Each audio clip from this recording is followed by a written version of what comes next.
സിസ്റ്ററെ അടുത്താളെ വിടൂ. ഡോക്ടർ സാറേ എന്നെ തിന്നുമോ എന്ന് എനിക്ക് നല്ല പേടിയുണ്ട്. നീ സൺഡേ മാത്രം പുറത്തിറങ്ങാണ്ടിരുന്നാൽ മതി. അതെന്ത്? മലയാളികളുടെ കുട്ടികൾ സൺഡേ മാത്രമല്ലേ ചിക്കൻ മേടിക്കാൻ പറയുള്ളൂ. അത് പോയൻ്റാ. ശരി, എന്നാ 100 രൂപ വെച്ച് പോ. 100 രൂപ എന്ത് കഷ്ടാ.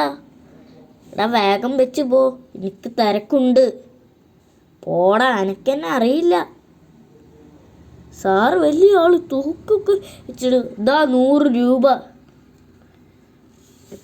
പോടാ. Next customer. ഡോക്ടർ സാറേ, എൻ്റെ പല്ലിന് എന്തോ കുഴപ്പം. എന്താടാ കുഴപ്പം? വാ ഒന്ന് തുറന്നേ. ഉള്ളിൽ കയറി നോക്ക് സാർ, എന്നിട്ടെന്നെ വിഴുങ്ങാനല്ലേ. ഞാൻ 100 പേര് ഇവിടെ വരുന്നുണ്ട്. ഇനി ശരിക്കുള്ള കാര്യം പറ. എന്നെ തോട്ടിന്ന് കിട്ടിയതാ സാറ്. എന്നിട്ട് എന്നെ വീട്ടിൽ കൊണ്ടുപോയി. അപ്പൊക്ക് എന്തെങ്കിലും കടിച്ചു പറിക്കാൻ വേണ്ടേ? ഒരു കള്ളൻ വന്നു, ഞാൻ കടിച്ചു പറിച്ചു. അത് അവിടുത്തെ വീട്ടിലത്തെ ഒരാളായിരുന്നു. അതെന്തേ? യൂട്യൂബ് വീഡിയോ കാണുന്നു പ്രാങ്ക് ചെയ്യാൻ. അതിന് എന്നെ വീട്ടിൽ നിന്ന് ഓർത്താക്കി. എന്നാ തെരുവിൽ പോയി ജീവിക്ക്. എനിക്ക് ഫ്രണ്ട് വേണം. എന്നാ എൻ്റെ മോന് എന്നൊപ്പം കളിച്ചോ. അപ്പോൾ 100 അല്ല 1000 രൂപ വേണം, എൻ്റെ കാശ്.